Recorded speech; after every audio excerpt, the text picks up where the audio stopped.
আপনারা যারা গোটা বিশ্বকাপ খেলা দেখেছেন, তা নিশ্চয়ই দেখেছেন যে আর্জেন্টিনা প্রায় ১৫ নম্বর দলের উপরের দলগুলোর সাথে খেলে সেমিফাইনাল পর্যন্ত আসছে। কিন্তু ফাইনালের অবস্থা অন্যরকম। ফাইনালে আর্জেন্টিনা আইসা বুঝতে পারল যে বাপেরও বাপ আছে। স্পেনের সামনে তাই দাঁড়াইতেই পারল না।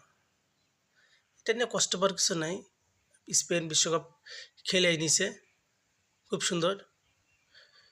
কিন্তু লড়াইটা একদম বাঘ আর বকরির মতো হয়ে গেছে, এইটুকুই। আপনারা যারা গোটা বিশ্বকাপ খেলা দেখেছেন, তা নিশ্চয়ই দেখেছেন যে আর্জেন্টিনা প্রায় ১৫ নম্বর দলের উপরের দলগুলোর সাথে খেলে সেমিফাইনাল পর্যন্ত আসছে। কিন্তু ফাইনালের অবস্থা অন্যরকম। ফাইনালে আর্জেন্টিনা আইসা বুঝতে পারল যে বাপেরও বাপ আছে। স্পেনের সামনে তাই দাঁড়াইতেই পারল না। এটা নিয়ে কষ্ট পাওয়ার কিছু নাই। স্পেন বিশ্বকাপ খেলেই নিছে খুব সুন্দর। কিন্তু লড়াইটা একদম বাঘ আর বকরির মতো হয়ে গেছে, এইটুকুই।